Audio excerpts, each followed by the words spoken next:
Awesome. We are live. Feels good to be back once again. Tick Podcast, the premier podcast for Xbox. Man, we got a lot to talk about tonight. First and foremost, I want to thank everybody for stopping out. If you're hanging out with Tick Podcast on the 50th episode of the Inner Circle, man, we've been doing this since 2014, April of 2014. That's how long we've been doing Tick Podcast, which to me is just absolutely amazing. It comes to longevity. You know, there was some. Remember the time when everybody was just coming out with podcasts? I mean, that still happens today, but you just think about so many people who got into YouTube or got into the podcast game. Some people quit, some people are still here, some people have teamed up. You've got new faces, but you know, tried and true TIC is still here, and I'm excited and happy about that. So that's pretty dope in itself. We'll discuss a little bit of Scorpio. We'll talk a little about Tick history. We'll reminisce a little bit about some games. We will try to figure out what Xbox needs to do, or if they need to do anything, or is it plausible to even try to regain America? And I'm bringing that up because Fame Entertainment, shout out to Fame and the Double XP podcast team, brought up a great topic about, you know, what does Xbox need to do with Scorpio in order to regain the U.S., in order to regain home territory. So we'll definitely discuss that. And then, you know, if we can get to the end of the show in time, we'll have a Q&A with some of the fans and, you know, trying to answer some questions. So let's get the show started. And hopefully you guys enjoy our 50th episode. Welcome to the Inner Circle Podcast, the premier podcast for Xbox One. I'm your host, KORXKLL, and with B Money 101. What's going on, everybody? And Anchorman V. How you guys doing tonight? It's been a great, fantastic week. We are the Inner Circle. Man, listen, again, I hate to keep harping on about Scorpio because it's really the hot news right now. It's the bee's knees, as the kids would say. But it's funny because this console is being like very controversial in a way. It's like I've been seeing a lot of people downplaying it. It's unfortunate that people have to downplay the console instead of just appreciating what the console really is and what it brings to the table innovation-wise. I saw an article recently that talked about Scorpio and spoke about how the console was kind of redefining, I guess you could say, consoles in general, really setting a standard for future generations of consoles. And it's weird because normally, as Xbox gamers, you think about Microsoft's innovations. Most people feel like Microsoft copycats. You know, they either see something that they like and pop and buy it, or they see something and try to improve upon it, but they never create it. And in this instance, they've done a remarkable job with the console, as a lot of people already know. From the invention of the Hovis method to their new, design architecture as far as its customizations, over 60 customizations within the console. It's a big deal. It's a big deal. But with Scorpio being said, and everybody understanding what this machine is and what it should be capable of, and I want to put a quotation, an emphasis, shall I say, on what it should be, because we don't know exactly what it will be in real world just yet. The console comes out, and if it releases at let's just say, and by the way, being that we're on the subject of pricing, if it releases at $399, that's a big deal. That's absolutely a big deal. I would welcome that. I wouldn't welcome the consequences to that, which I'll explain shortly. But I would absolutely welcome that price. But in my opinion, I think it will be $499. Now, for those of you who have been following Tick Podcast and those of you who have been following myself and Anchorman on Twitter, you guys know we made a bet. Okay, we've doubled the bet. We've renegotiated the terms, and here's the bet. So basically, if the console comes out at $399, I have to change my slogan, and as I said this in the last two pod shots, to KORXKLL, the last on the PlayStation, for an entire month. Yeah, from entire the beginning, month. when the Scorpio beginning, announced it, right. 1 month. From the beginning, right? For 1 month from the beginning of Scorpio's announcement. So at E3 on our E3 show, which more than likely we'll have, I will wind up starting out the show introducing myself as the last on the PlayStation, which will confuse PlayStation gamers absolutely once I start talking about Xbox. On top of that, to double down on the bet, if I lose, I then also have to play a game of Anchorman's Choice. This is absolutely, I don't even know why I agreed to this bet. First of all, this was I don't know why I agreed to that, but I have to play a game of his choice, and I have to beat it. What is it now? Within a certain amount of time? All right. So the official terms were, if I win the bet and Scorpio is $3.99 exactly, Cal must play to completion on normal difficulty and stream for at least 1 hour a game of my choice. Jesus. Which that stream then must be uploaded to YouTube, and then beaten would be within 1 month. Within 2017, that month is up to you. Right. Within 2017, the month is up to me, but once I started, I have 1 month to beat it. Mm-hmm. That's a long time, man. Yeah. I mean, no, a month is definitely a long time. Yeah, that's definitely a long gracious time. there, man. Yeah, I'm pretty nice about it. But Okay. the game is Now, Alien Isolation. Oh, okay, so it's a scary game. Okay, I can get with that. No cow that doesn't get down with this. Yo, if you could see my face right now, the panic that just hit my face. I did not expect him to do that. I really did. Like every other game in my head, I'm thinking of like something stupid, like an indie game or something like I would. My man said Alien Isolation, bro. Normal difficulty, only 1 hour has to be streamed. You can pick what hour it is. And I got to beat the game in a month, bro. Within 1 month of starting it. And it has to be done before 2018. Yo, that's you tough. basically got 6 months to I'm not give even it gonna to lie. start it.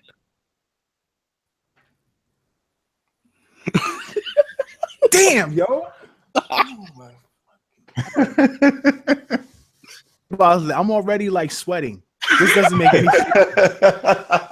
Oh, you know the best part is though? The best part about that bet is they just came out with a price leak. $4.99. Not $4.99, sorry, $3.99 in Spain. Yeah, but that's Spain. That's You're Spain. wrong. That's not the US. They not the normally US. match the price. Whatever the price is officially, they will match it. Yo, Alien United Isolation, bro. Oh my God. All right. So if I win, if the gaming gods gracefully grace me with this $4.99 price, then he can't play the next Bethesda release on Xbox It's One for an available on entire Xbox. month. On Xbox, right? On Xbox for an entire month, and it can't and it's at the release of the game. So he couldn't, like, let's say for example, if they came out with Fallout New Vegas 4 or something like that, or whatever the number is, Fallout New Vegas 2. Launch month. Right, he couldn't play it in the launch month. He has to wait, and he can't play regular Fallout for 6 months. Basically until 2018. Basically, after the announcement of the price. Oh my God, that Alien! You know what I'm playing right now, right? Yeah, I feel gypped right now, though. I really do. I feel bad. Like I should have never agreed to those terms.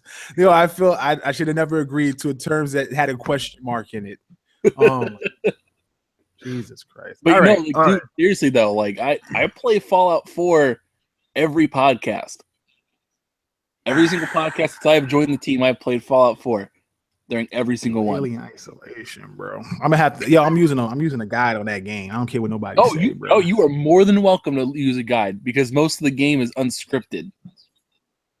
Okay, that's what's up. Basically, All right, so as soon as you get on the station, you are being stalked. The alien can show up. That's crazy.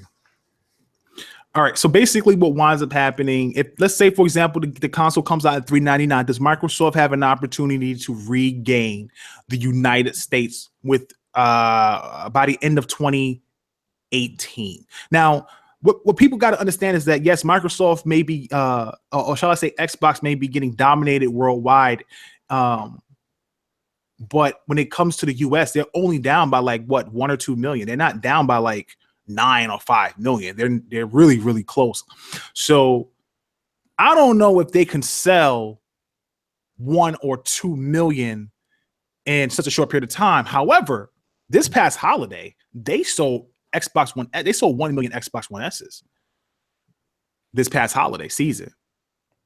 So if Scorpio comes out at if Scorpio comes out at $399, it's very plausible that Microsoft could easily. Now, don't get me wrong. Now, in the US as well, PlayStation sold, I think, either 1.1 or 1.5. It was pretty close. So really, there was no gap change when it came to the US. But still, overall, they have to do 2 to 1 to catch them. Yeah, they have to. Right, they have to double. They'll have to double the amount of sales in order to catch PS4 in the US. So I mean, it's plausible. It's something plausible. And honestly, if that was to happen, that'd be a big deal for Microsoft, because that's their home territory, and they'd be making a major dent in their own home territory and regaining control of the US. I'm not sure if that would do anything for them software wise, but it would definitely help the morale of the company. So what do you guys think? I mean, at $499, at $399, what do you guys thinking this thing needs to sell at in order for it to be a successful? Either way, it's going to be successful, but to sell at in order to try to regain some sort of what's what I'm looking for? I guess you could say some sort of market share in the US, and try to recoup what they lost with 360. I think it definitely has to be the price, because if Scorpio comes out and that thing's $399, oh my God, like that is such a decent price, and that puts Sony on the ropes price wise. Right, it really does. Like if that comes out there and they still have the Pro at $399, can't do anything about that. Like where it's decidedly more powerful. And the only advantage they would have, it may not convert people, but all these people who've been holding out, not getting an Xbox, that's important. And that I think it goes into the next step of gotta have those games. You gotta have those exclusive experiences that bring people over. I think something like that. They definitely got to have the games, but I mean, we also have to remember, like, the Xbox One S isn't going to stop selling just because the Scorpio comes out. You know what I mean? So, right. You know, they could price it at $399 and $499 and still have success. And then they also have the advantage of lowering the price of the Xbox One S at the same time when the Scorpio releases. So they kind of have that double-edged sword where, you know, they can hit them from both sides and recoup a little bit, because they'll have the hardcore gamers like ourselves that'll go out and purchase Scorpio day one. But all those people who are just looking for price will hop on the Xbox One S. You know, it's still a sexy console. It looks better, way better than the original Xbox One. And as long as there's games, people will go where they can buy the games at. So it's definitely plausible for them to catch them by the end of the year. But like I said, the game's got to be there. And I don't think it really has much to do with price of Scorpio. I think Xbox One S showed some success last year. I think that'll keep going for them this holiday. Yeah, I mean, with Nintendo Switch coming out and making a dent, you know, you already have some people saying that Xbox is already in third place. But I mean, it's a launch console. I think people tend to try to downplay Xbox because Switch came out and it launched and it's selling well. It is weird because I don't even want to call Switch a console at this point. It really truly is a handheld. Like, it really is a handheld, and it's an amazing handheld. And I know a lot of people would just like it to just switch to a handheld and just drop 3DS or convert games over to 3DS into Nintendo Switch. But with Scorpio coming out competing with the Pro, you're talking about hardcore gamers, and hardcore gamers are going to look at what Microsoft presents at this E3 and really make a tough hardline decision. And I think it's really important that Microsoft emphasizes 1080p so much more than 4K, because there's just so many more 1080p televisions.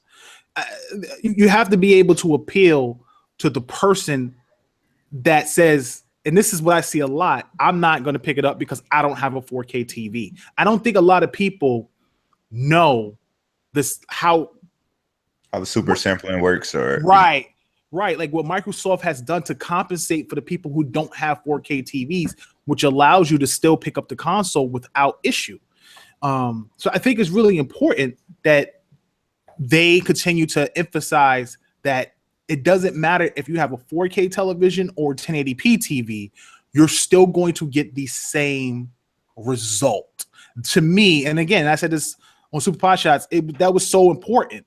If, say, for example, a game like Battlefront comes out, Microsoft is able to get Battlefront at 4K resolution native, high settings, not ultra, but you're able to also get it at 1080p because you have a 1080p TV at ultra settings or 4K textures.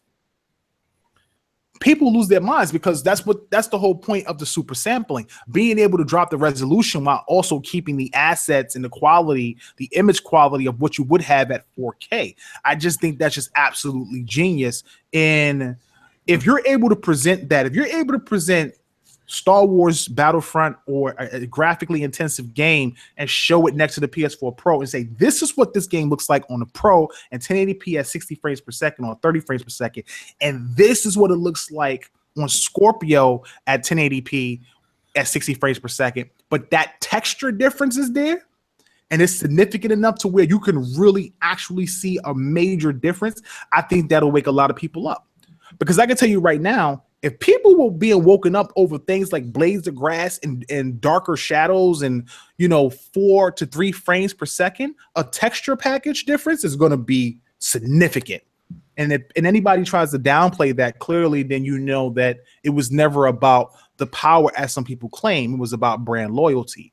Because right now, Microsoft is truly presenting something innovative, and it really deserves a lot of praise and attention. Hopefully, E3 is able to deliver some really high quality games, and we're able to see what they present that's different than the norm. I truly hope that they have something special at this event at E3. Yeah, I really hope this goes out well. I just want E3 for it to go off without a hitch in terms of the games in particular. They got to show stuff that people are expecting, but supersede those expectations by also showing things that they weren't expecting. Mm-hmm. Basically, every game that's already been announced so far needs to be coming out this year. It needs to be coming out this year in particular. And on top of that as well, I think that we do need to see some surprises. And I think what's going to happen, a lot of it is you got to be very careful with how you do it. And I think with having these studios that aren't producing in particular with Lionhead and that kind of stuff, I think Microsoft can kind of win back that market and win those people back if they went to the people in the industry who are doing the right thing and giving them their IPs to work with them exclusively. I think another epic situation would be a decent one where you say, hey, we got this IP. We want to make it exclusive. We want you to make our game for us. Like, why? Right. Well, okay, Fable 4 as an example. Why have a whole studio devoted to just doing an RPG when you can hire the people who make some of the best RPGs around, hit up Bethesda, say, hey, make us Fable 4. We'll give you that. Right. We get to work, we'll pay you. Get done on time. I mean, I would love the idea of having a major studio like a BioWare working on exclusive, or a Bethesda, even though BioWare is under the EA umbrella. I would love for something like that to happen for Microsoft. I go back and I think about Scalebound, I think about Quantum Break and Remedy and Platinum, and it makes me nervous. It makes me nervous to go down that road again for Microsoft because of the simple fact that there's a possibility that they may damage, more relationships. Not saying that they damage their relationship with Remedy. Clearly, they damage some sort of relationship with Platinum. And that also affects other Japanese studios, because obviously the Japanese development community is very close-knit. They communicate with each other. And it's bad enough Xbox has a sort of bad rep in Japan. So having a game like Scalebound canceled for whatever reason. Obviously wasn't a good look for Microsoft. It wasn't a good look for other Japanese developers who may have been interested in working with Microsoft. They may no longer want to do that. And obviously when I had the interview with Seamus and we talked to him and I asked him, could Microsoft open up a studio in Japan? He said, absolutely. So yeah, there's no reason why they couldn't. However, why would a Japanese developer work for Microsoft when the console doesn't sell in Japan? And I got into a debate earlier on Twitter about that. About some of the Xbox fans, or shall I say some people I was talking to were talking about how, Microsoft didn't have any of those Japanese games. And at this point, having a conversation with Seamus, going through whatever Microsoft has gone through for the last 3 years, it's kind of like it is what it is. You know what I'm saying? It's like you really can't continue to sit up there and beg. If developers don't want to put games on your console, that's just what it is. Microsoft needs to focus on trying to create their own group of titles to combat what they don't have with Japan. If you don't have that uniqueness of what a Japanese game is, even if it doesn't sell because it's niche on Xbox, like you need to be able to create something.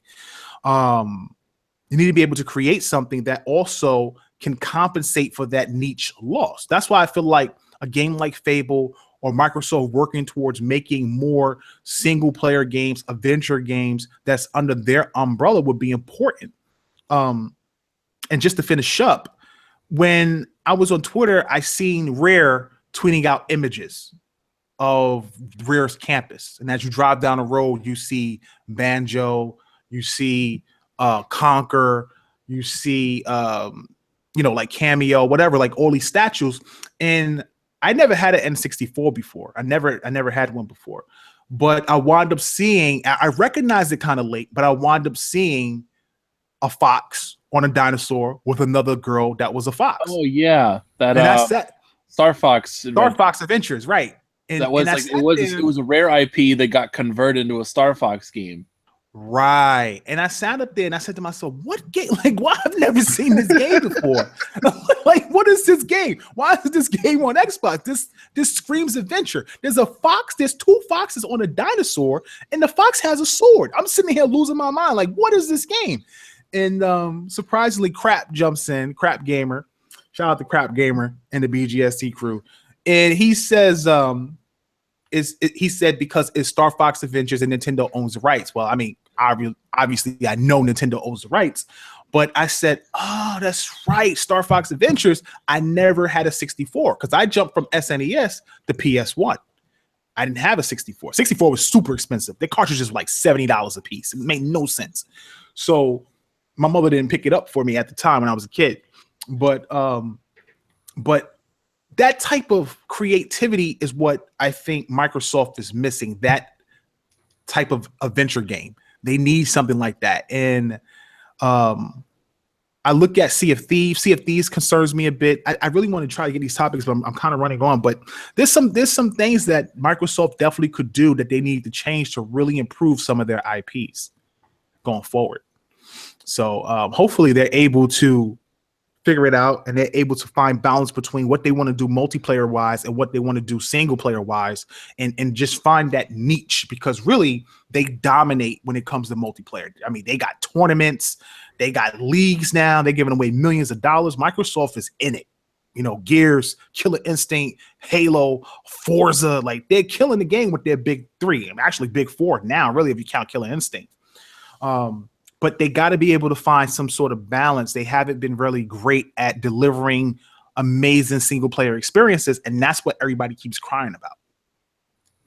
Yeah, I mean, when I talk about E3, I think the one thing that I really don't want to see them do is spend a lot of time on the games that they already have announced. I know we haven't seen Crackdown in quite a while, and they really haven't shown much of Sea of Thieves. I know it's in alpha right now, but they haven't shown much of that publicly.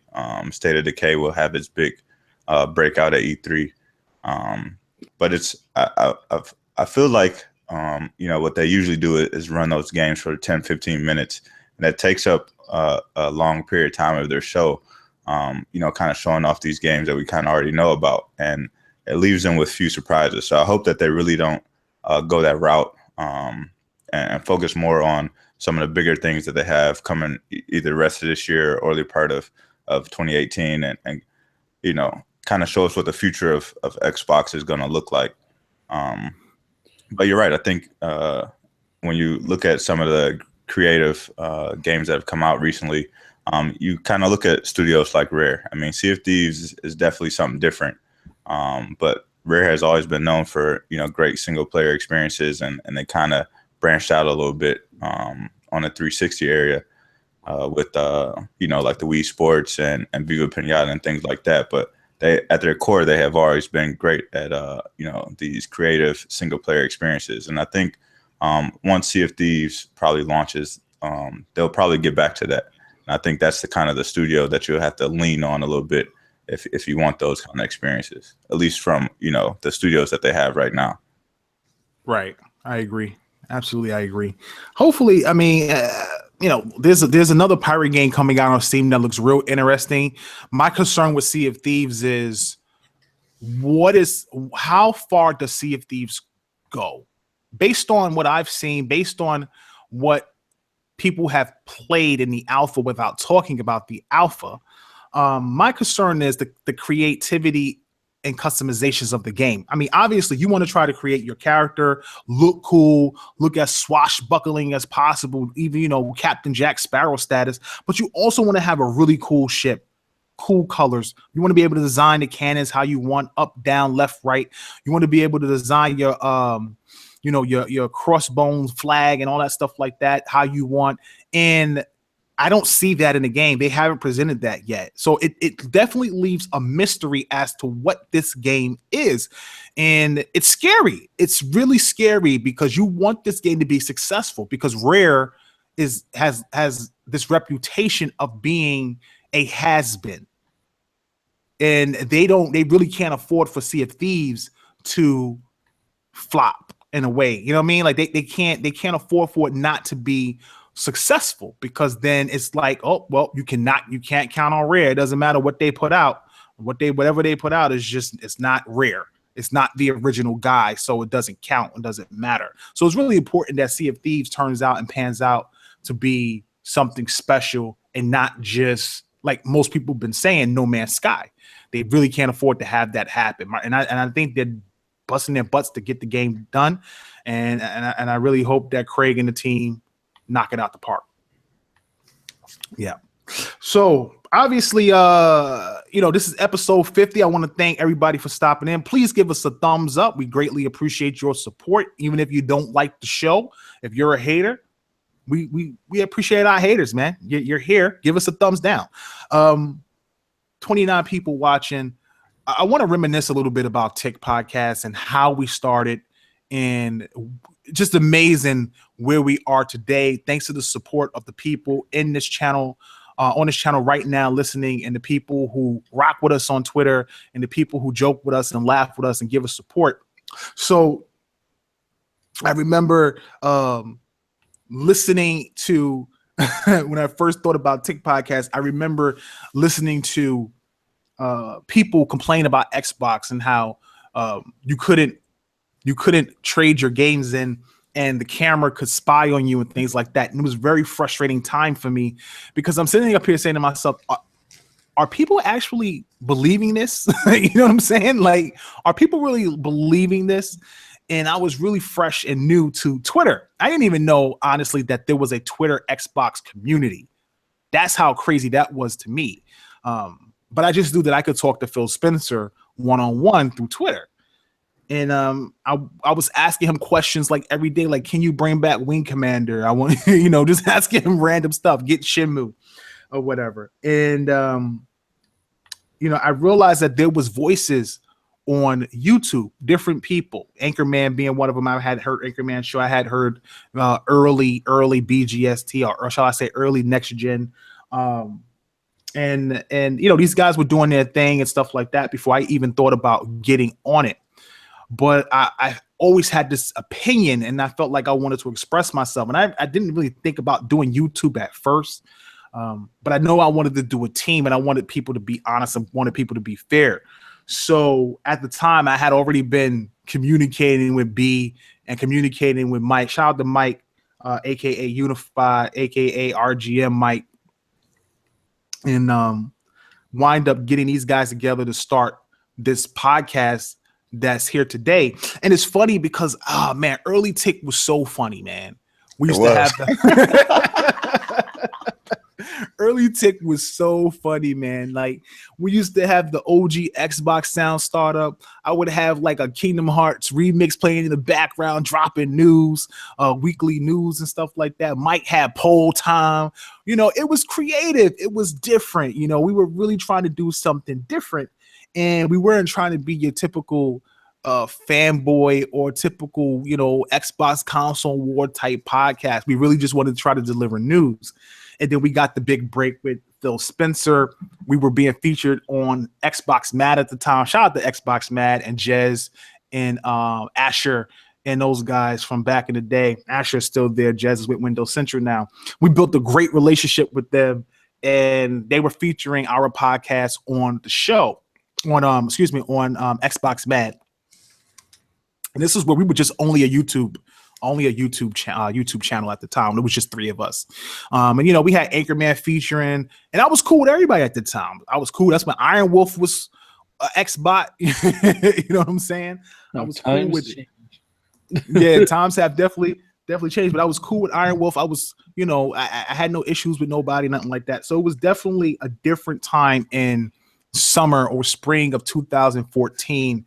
Man, and just thinking about that and reminiscing. And I remember when we got Phil on the show, and it didn't seem real. We had like 300 subs. It just didn't seem realistic. Like, we got Phil on the show. Mike was losing his mind. He's like, yo, I asked Phil, and he said, yeah, we got Phil. I'm like, what? We got I'm like, talking about. Yeah, like, we couldn't believe him, man.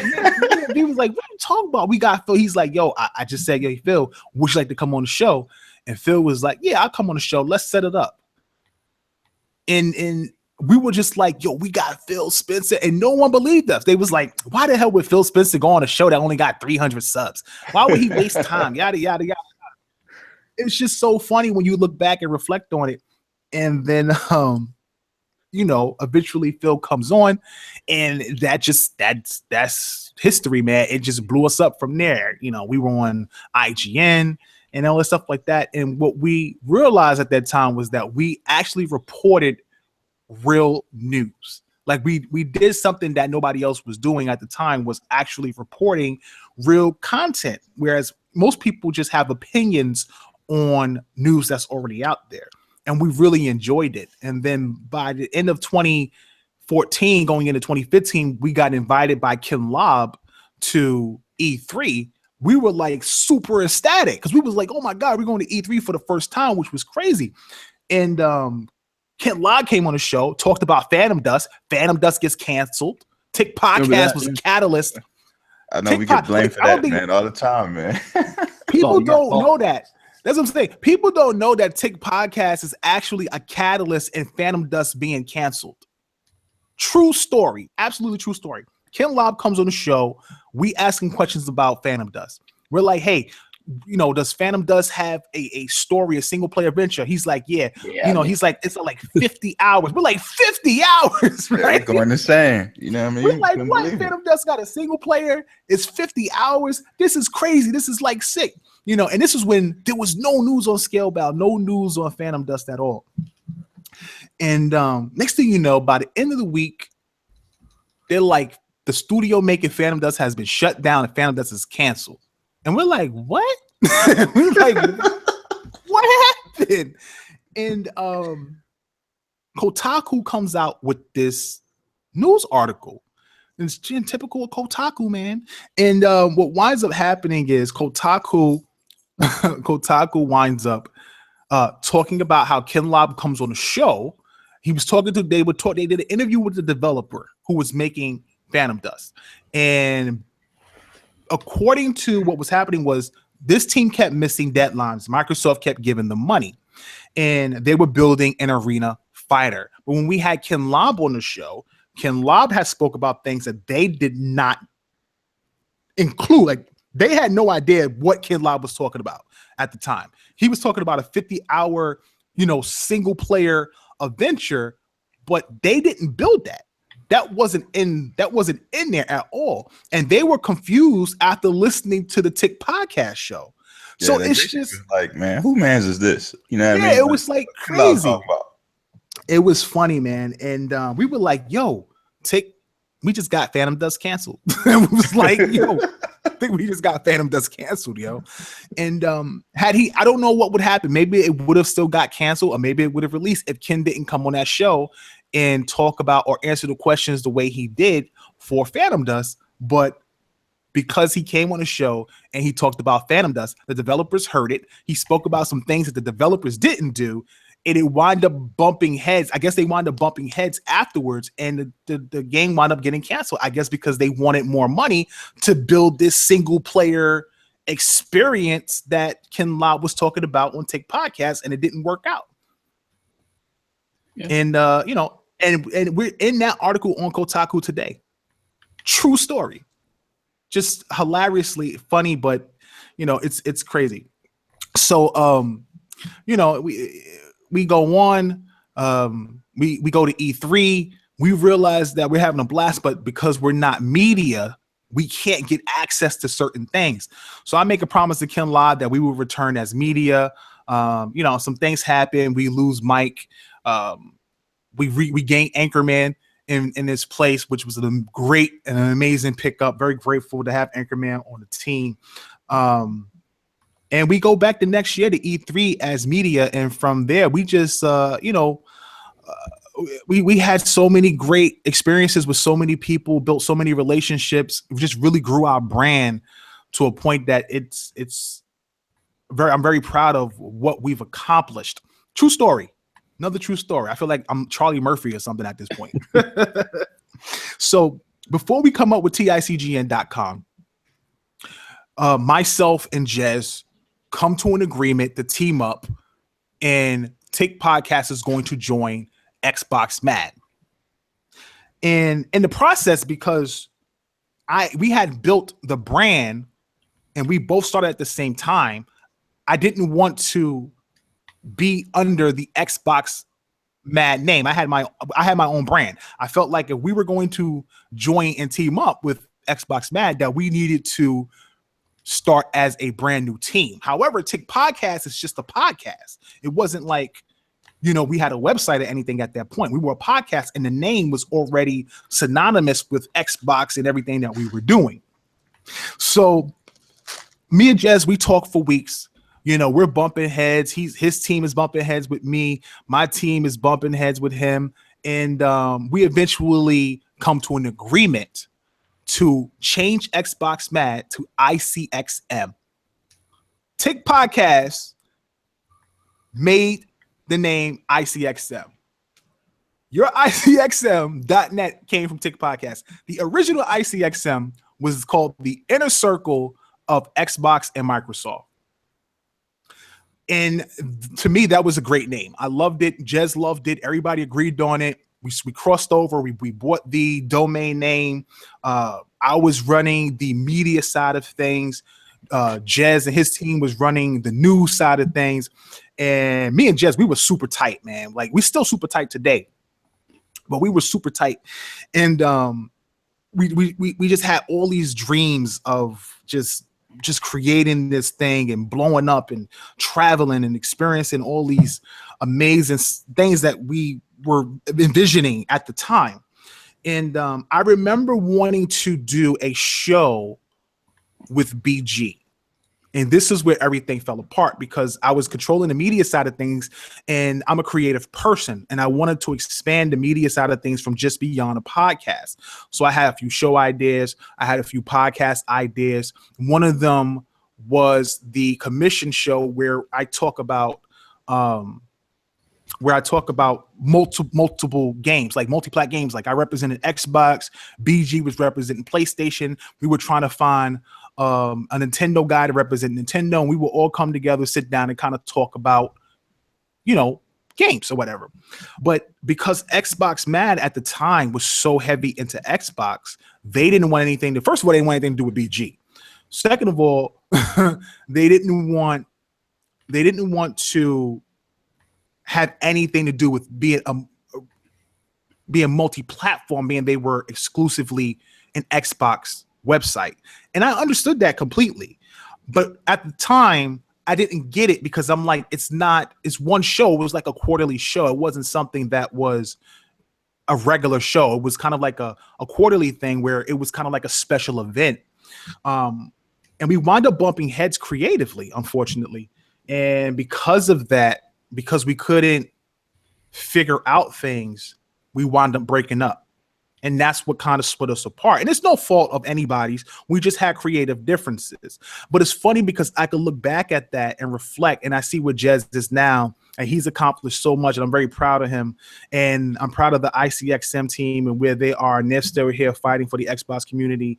And we've gone on to do TICGN and has been absolutely successful. And we've expanded, bringing in, the Hard Knock guys initially, and then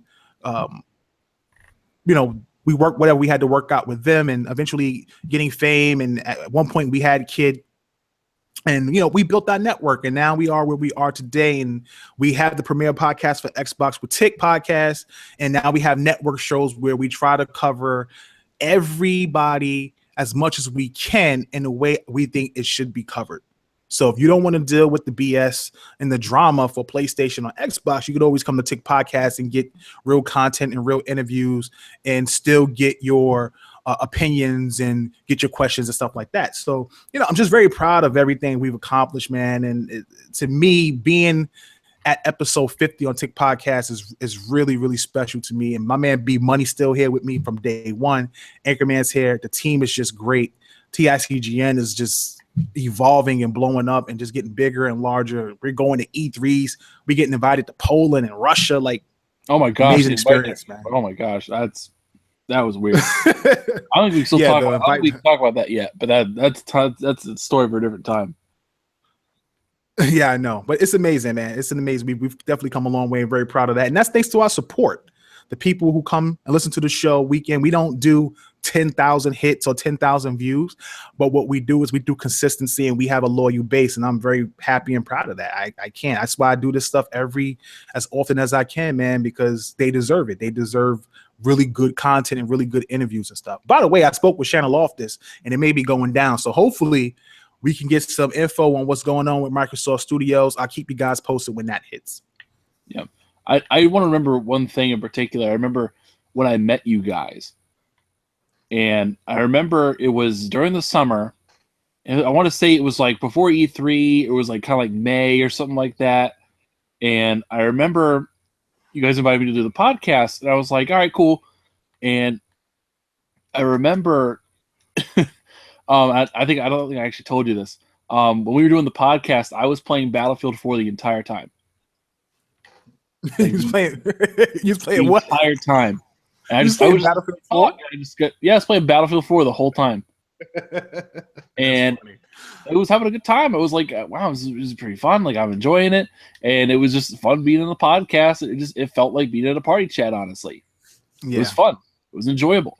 And ever since then, I liked it. I think it was like right after that, then you got the Phil Spencer interview. I was like, oh, okay. Maybe I should have taken that a little more seriously. No, it was dope though.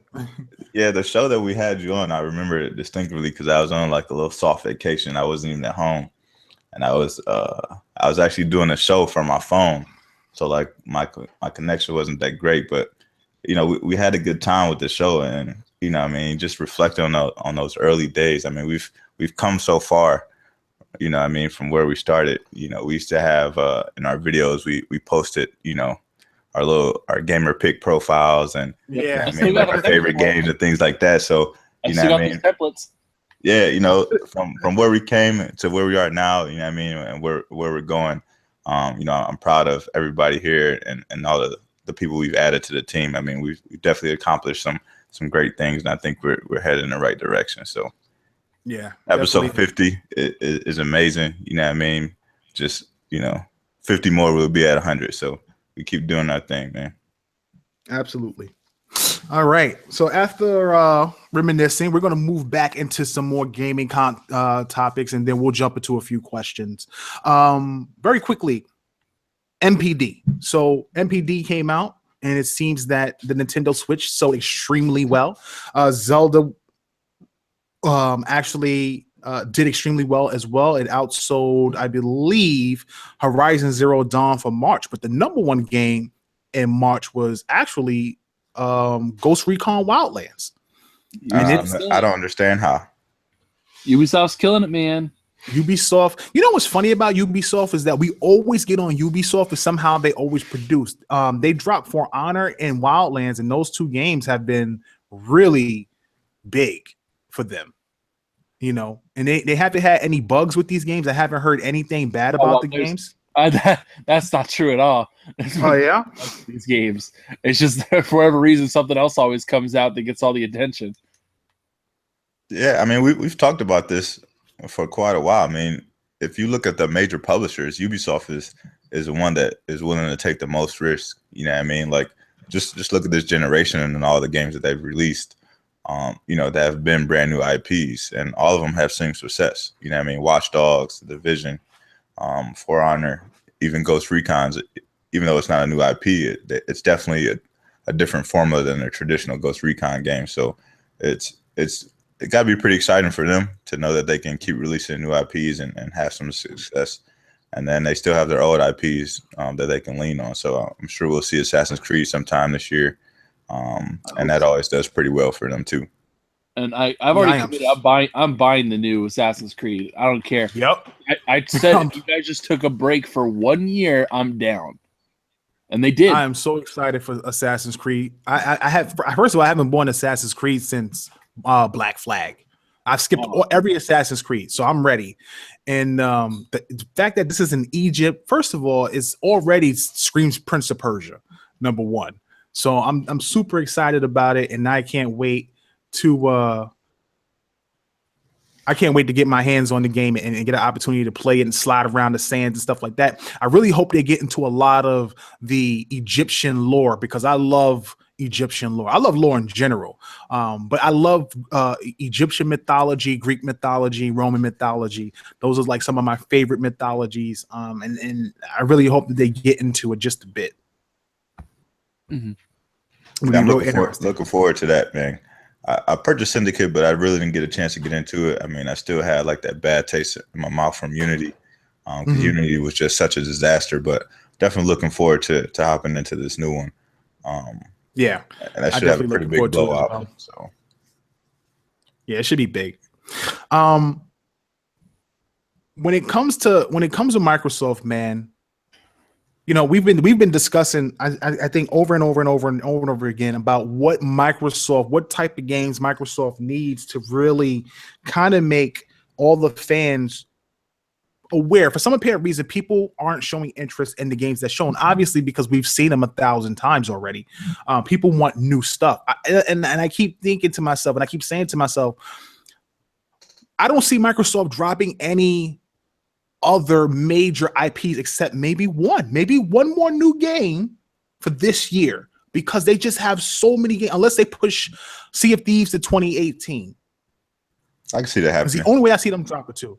Right. Like Sea of Thieves is the only game I'm not sure about that they could push to 2018 and then compensate Sea of Thieves with another new IP and drop 2 IPs with Crackdown, State of Decay, and Forza. And have 5 games at the end of fall. But I feel like they can't drop anything in November.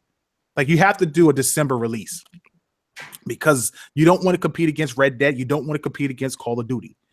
And again, Battlefront, man. And Battlefront, exactly. So you want to avoid November altogether and try to hit at least December, October, September, and August. And that's a lot.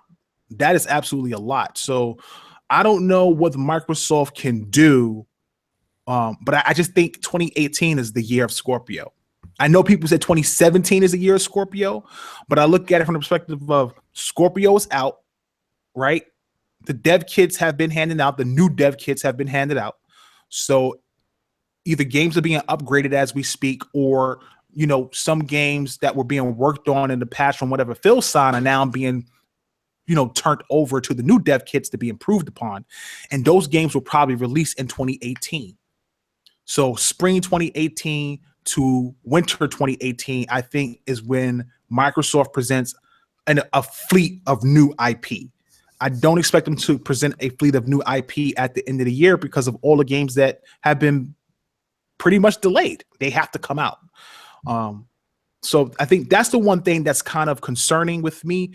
I don't know if people actually feel like Crackdown is going to be an interesting game. I just think that if it's successful, if they can make Crackdown look anywhere as close to what they showed in the demo, they may have something special because it's so bright and it's so colorful with those neon lights in the streets. I just think of like Grand Theft Auto, but everything is just super, flashy. And now you're talking about adding superheroes into it and be able to build these characters up where they can throw cars and jump through buildings and jump on top of things and run super fast. And you can destroy an entire building and make it topple over like dominoes into something else. The game could potentially be special. It's like one of those things where mayhem is fun and people just can't stop playing because the mayhem is too crazy. But it needs to be presented well. It really needs to be presented well. It cannot. This game, like Microsoft, honestly, they can't fail. None of these games can fail. They have to be presented to the point that it looks amazing. And I think that's why Sunday is so important, because one of the things that Phil said was that he emphasized he wants to be able to present these games longer and not feel pressured to just show the game and get off. They want to show their games so people understand what they're getting and what the games are capable of. And hopefully we'll see that. Oh, I also forgot, Recore Definitive Edition may drop this fall, and Ori and the Will-O-Wisp. That's something that we haven't heard either. Those two games. I don't know what the Definitive Edition of Recore will do, but we'll have to wait and see, I guess, at E3. I guess. I mean, I don't know. I don't know if I would revisit it. I mean, I guess if they wanted, to be successful IP, they kind of have to revisit it and show the improvements on it. But I mean, I don't know.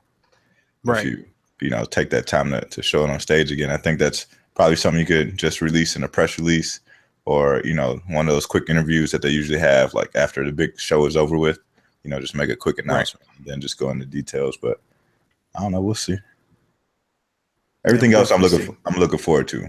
Record Definitive Edition, not one of them. You're doing one thing I think is dumb. Halo 3 anniversary.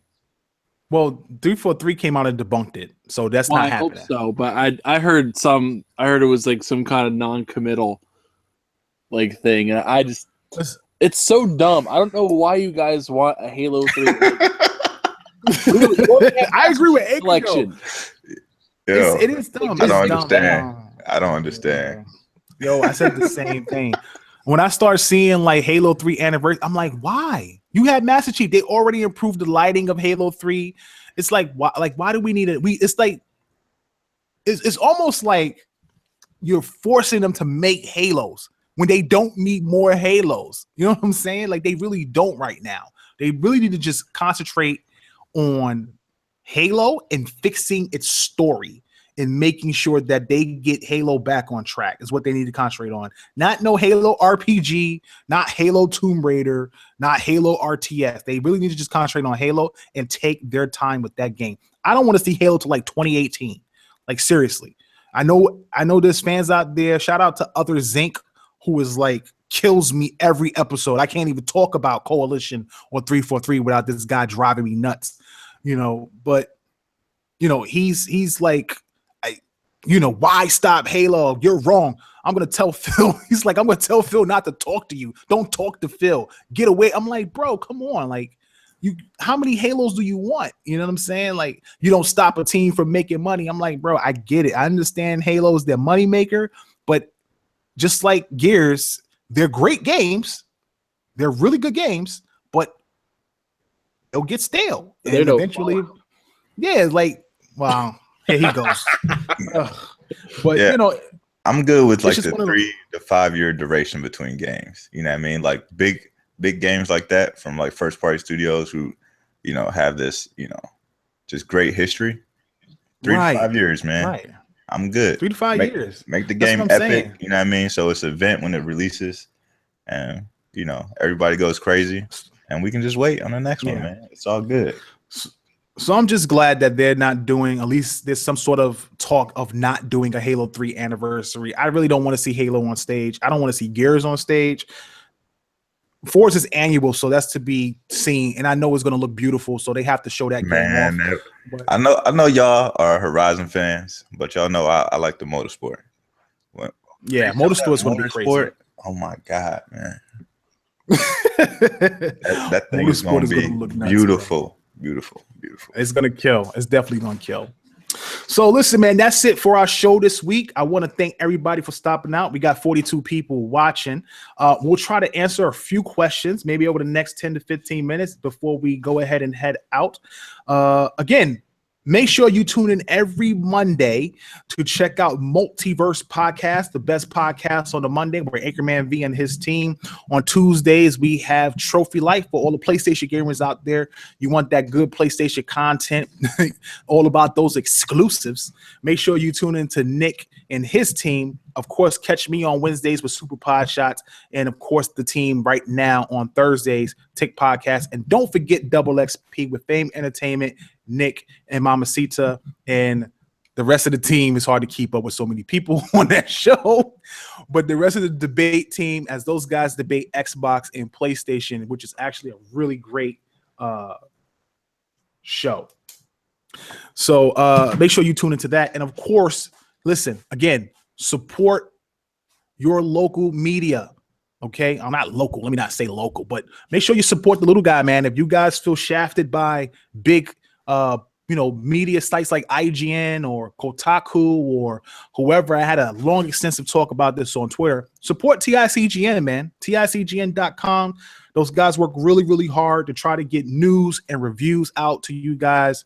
B Money can attest to it. We're getting games all the time, and we're reviewing games all the time. So you want to get the latest review, you want to check out the latest news on Xbox, PlayStation, Nintendo, PC, tune in to TICGN.com and check us out, man. Support TICGN.com because, these guys work really, really hard, and nobody, again, no one is trying to take nobody's money, man. It's just a passionate group of gamers who really want to report great content for all the fans out there who really deserve it, especially the Xbox fans and PlayStation guys out there who feel shafted by the larger media. So again, that's going to be it for the show. I'm going to shut it down for the MP3 crowd. You guys can start asking questions. We'll try to answer as many as we can in the time allotted. And, once it's over, we'll see you guys next week. So I'm your host, KORXKLL, the last son of planet Xbox with B Money 101 and Anchorman V, and we're off this planet. Peace. All right. Feels good. Episode 50 was a big deal. I'm glad that the team waited for me to get back out of the hospital to have this episode. I really appreciated it. And that's really awesome. So let's jump into some of these questions real quick. Shout out to HUD Zero, man. Yeah, HUD Zero. A lot of people don't. If you don't know who HUD Zero is, make sure you check out HUD Zero and his website. HUD. Make sure you throw that your channel and your website. You can't put links in. My bad. But check out HUD Zero, man. HUD Zero be out here grinding, bro. I be peeping him, man. He out there Star Wars Celebration, I think, or like Comic-Con or something like that. And, he's doing interviews and stuff like this. Guy's he's grinding, man. Shout out to HUD Zero and, the iron heart of Xbox. That name is fire.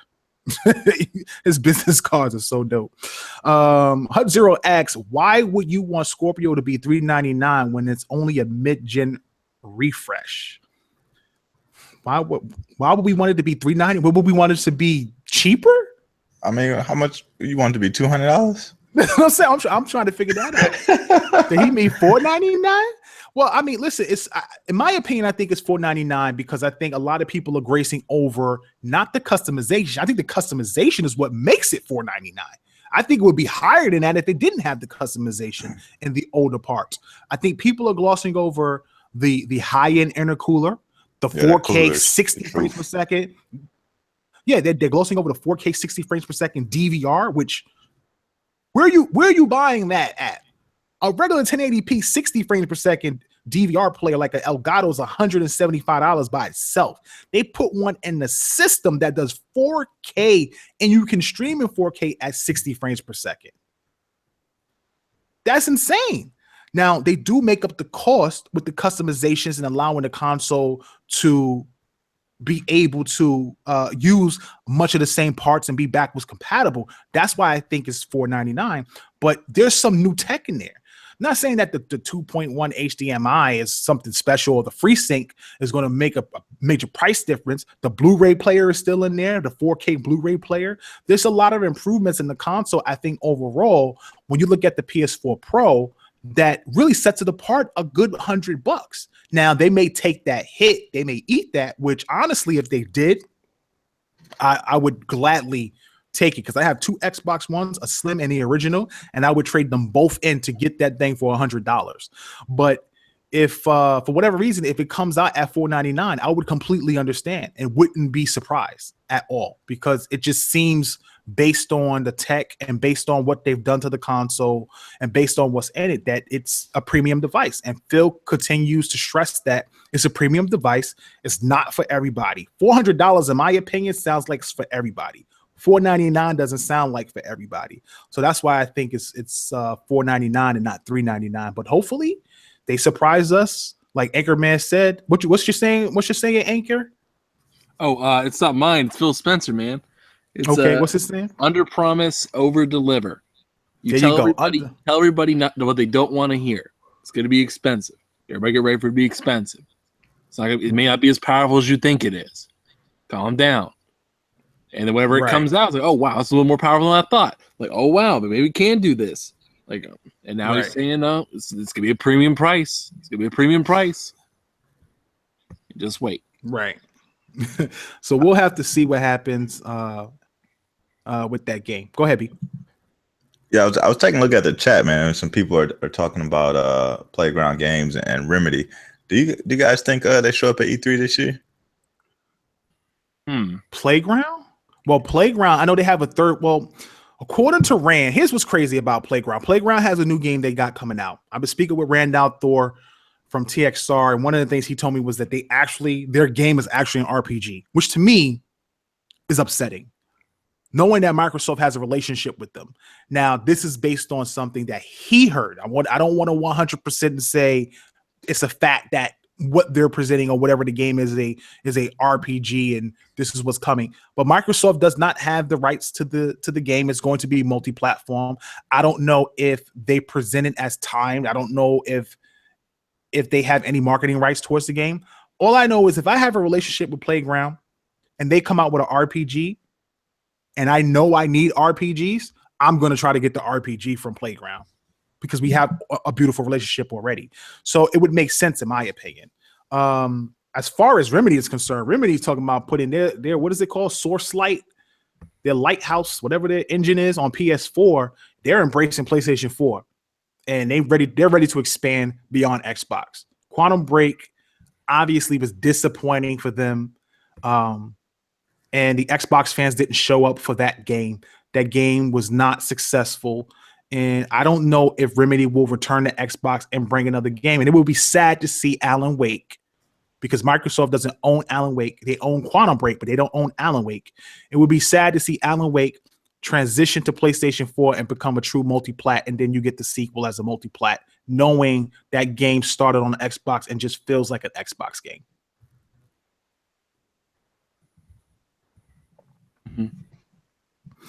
Anchor, you think they show up? I don't know about Playground. Remedy, maybe. Yeah. But I'm not sure about Playground. It may be a little too early. They just dropped Horizon Zero, not Horizon. Forza Horizon 3. I think it's a little too early for them, but maybe next year. Yeah. Yep. Shout out to Gaming Addict. Gaming Addict asks, do we think Xbox install base would support a Fable game? I think they would if it's presented well. If it's a lot of people weren't turned on by Fable the MOBA. You know what I'm saying? I think people truly just wanted Fable 4. They wanted the Fable that we've never got, the one that we've always been promised. So it's weird because it's like Peter Molyneux talked about. If you know what's crazy about Peter Molyneux?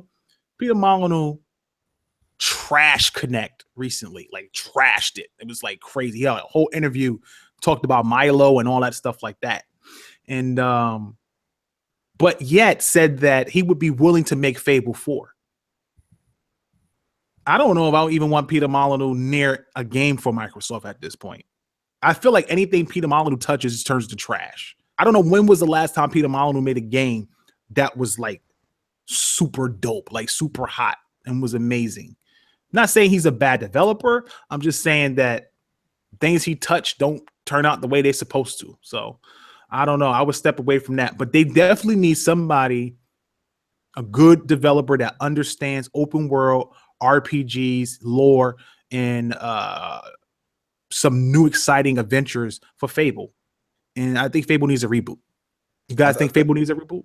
I think if they kept the overall art direction and graphical setting of Fable Legends and just made Fable 4, I think people would take more interest in it. I think the goofiness of what Fable was, like the original series, kind of wear it out on people, and they were ready to move on and get into more serious Western RPGs. So I think if they return, they definitely have to have a different tone to the game. Right. All right. Leonardo S asks, to combat the Pro and the Switch, do you think Microsoft will offer a console trade-in discount offer, trading in your Xbox One for the Scorpio this holiday at the Microsoft retail stores? I mean, I think everybody's going to do some sort of deal on their own without Microsoft. GameStop will do theirs. Best Buy will do theirs. Even the Microsoft store does theirs, but you don't really get much from Microsoft store. Like Microsoft store, I think give you like $90 for a trade-in on an Xbox. At least the original Xbox when I try to trade mines in. And then GameStop gives you about 100 or 110, and Best Buy gives you about 90 or 95. And that's with everything. That's with Kinect. That's with the controller. They don't even give you nothing for Kinect. It's like you don't even get nothing for Kinect. It's like a waste of time. But I wound up trading in my OG Xbox to Amazon. Amazon gave me like $140 because I had the day one edition. And that's how I was able to get my Xbox One S. But I wound up getting it sent back because they said the TV in to watch TV through your Xbox wasn't working, which was bull because as soon as I plugged it up, it was working. So I don't know what that was about. But in the end, I have 2 Xboxes again, so I'll be able to trade those in if I needed to. But yeah, what do you guys think? I thought Phil had mentioned that there would be something like early when they announced the Scorpio, that they would have some sort of trade-in program, you know what I mean, towards the Scorpio. But I mean, like I said, I think every retailer is going to have something. Of course, anytime there's a new console, you know, GameStop has some ridiculous trade-in value, you know, for your stuff. So I think every retailer will have it. I don't typically trade in like my consoles, but I do have 2 Xbox One S's, so I may give up one and put it towards the Scorpio this time. Yeah, I agree.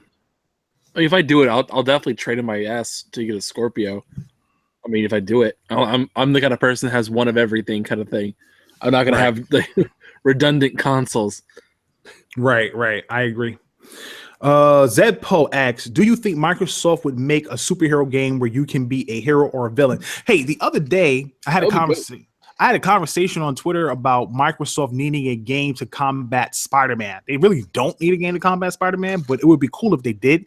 You know what I came up with finally? Because I was like, you can't do, it has to be a game that's like Spider-Man because you want to be able to explore the city, but it can't be Batman because Batman is out. You want to be able to traverse the city either jumping or swinging. You don't want to fly. Fly mechanics aren't that good. You want to have great combat. You know what would be an amazing game for Xbox?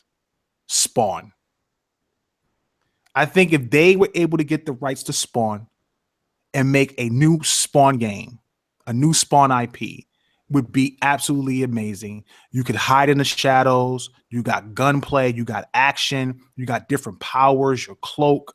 You're dealing with mystical demons and creatures. Malbolgia, bro. Oh my God, yo, it would be amazing. And he's green. It's perfect. It's perfect. They really should think about that. If they were to do a superhero, I wouldn't, because we talked about X-Men. Like, I think it was me, Anchor, Attic. We were in a party. We talked about X-Men, having like an X-Men game where you can play from the Uncanny X-Men or any X-Men generation. Age of Apocalypse. That was a fun game. Age of Apocalypse as well. But I think that a game like Spawn, because he's like a single player character, like a one-person character like Spider-Man is, and explore that lore and that history, and he's so badass and it's so dark, it's so mature, it'd be perfect for Xbox. It'd be perfect, bro. That's how I feel. I don't know. Maybe it's just me, but I think it would be dope. Whereas, Spider-Man is Spider-Man because, he's Spider. He's like, he's a kid, teenager. I don't know. I don't know how to explain it. When I look at Spawn, it's so hardcore. I just think Xbox is so hardcore. I don't know, man. It's funny. Let's see what we got here coming up. These guys are going at it in this chat over these games, man. They're not playing, man. Corbin Dallas, shout out to Corbin Dallas, man. Thanks for stopping in. He says, how would you feel if Fable was being developed by a Japanese developer? That might ruin the game. Probably. That actually might ruin the game. That would ruin the game, actually, because Fable has been known as a British game, and it has British humor and British elements to it that make it special. So it's different. It would be too different. Like that's why I was like, if CD Projekt Red did it, it would almost make sense, even though they're Polish. Like, it would almost kind of fit in a way because you got Witcher and you can kind of like bend the rules a bit, and you can always get British actors and writers. But if you do a Japanese developer, you're taking it to a whole another level. Not to say that they wouldn't understand British humor or anything like that. I just don't know if that fits. I don't think that's a fit. Yeah, but that's also with them. If they reboot it, they can definitely take the franchise in a different direction.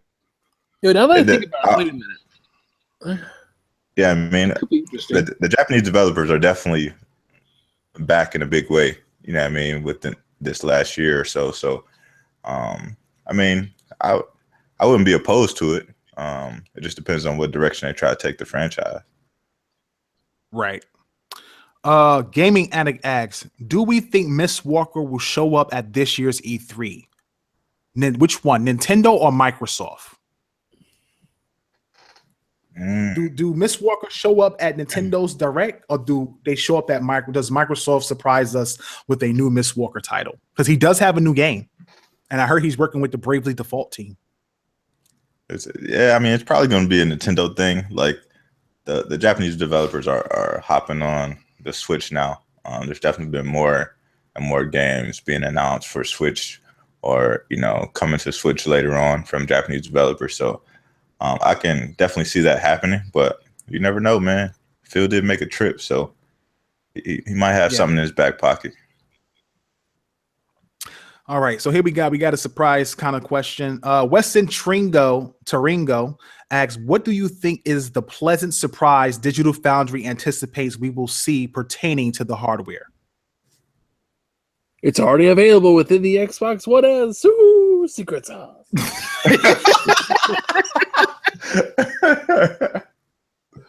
So made me laugh. It almost made me pop a stitch. Oh, that hurt. Oh, man. No, that's funny, though. No, that was funny, though. He said secret sauce. Nah, that's hilarious. It would be cool if Microsoft had full OG Xbox backwards compatibility and all of those games scaled to 720. I can see that happening. Like, if you can get Mecha Assault and Crimson Skies and Fusion Friend, all the games we wanted, and all of the games. But here's the thing with that.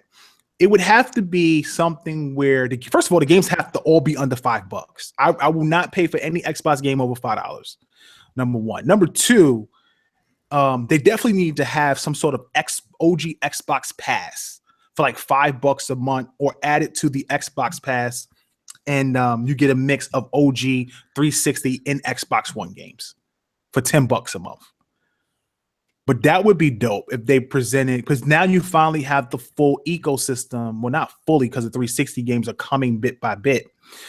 But if they're able to get a good portion of the backwards compatible OG Xbox games that were on the 360 on the Xbox One, that would be great. That would be a great step. That would be a great step. I don't know, though. Hardware-wise, I can't think of anything. As long as they don't show up with Connect 3, we're good. We're money.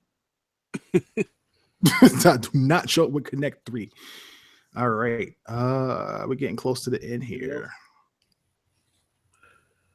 Master Jazz. Shout out to Master Jazz, who've been holding it down, making sense. He says stats show only very small percentages care about exclusives or even buy them, and that the majority play multiplats. Do you think this is why Microsoft came up with Scorpio to maximize third party? I think Microsoft came up with Scorpio because Phil, when he took over, wanted his own console, honestly. Like, he wanted a new direction. Not even just for third party. This console was in concept in 2014. Like, as soon as he took over, this was the two things I remember him saying recently as well, was that they wanted to first fix their OS problem and they started by removing things from behind the paywall, and then start on new hardware. And that turned out to be Scorpio.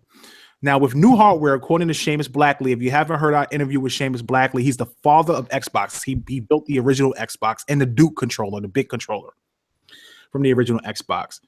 He brought up something that was insightful to me.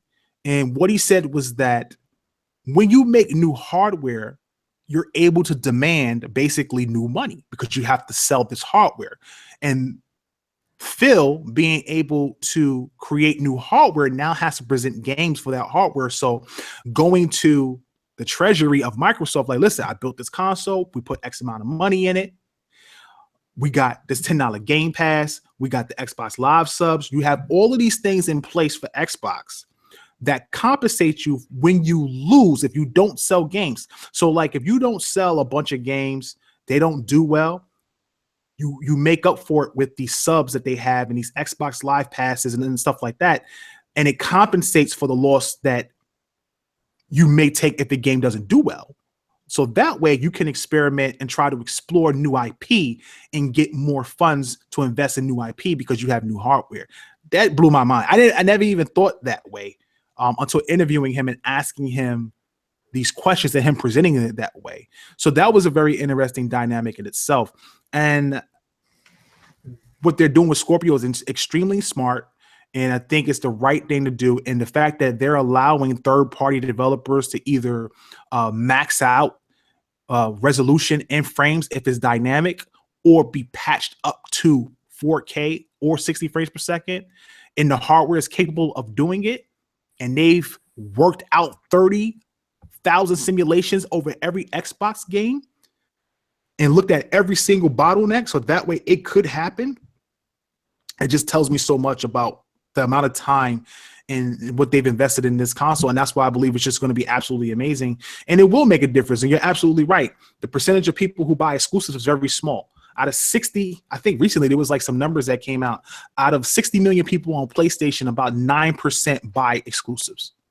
9%.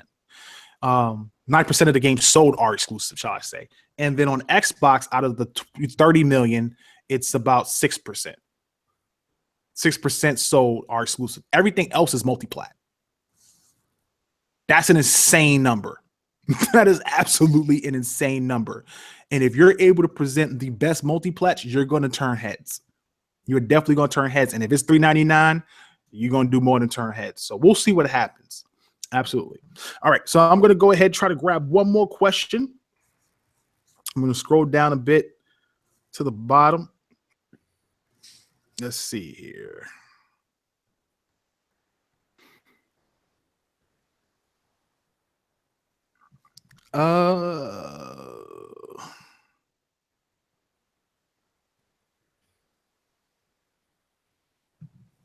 Zedpo1 asks, do you think Microsoft needs more cartoony games like Conquer or Blue Dragon? They definitely need a platformer. I don't know if they need a cartoony game. I talked about Perfect Dark. What do you think? I don't know about a cartoony game. Platformers, there's an opportunity for a good platformer, honestly. And like Yooka-Laylee, I'm playing it. It really is just kind of like a Banjo clone. I mean, it's fun. Like a Banjo clone is still a pretty decent game, but it is a Banjo clone. And like the games like Snake Pass that have come out, and they're fun, but it could work. I wouldn't feel like it would be the right move right now in particular. Yeah.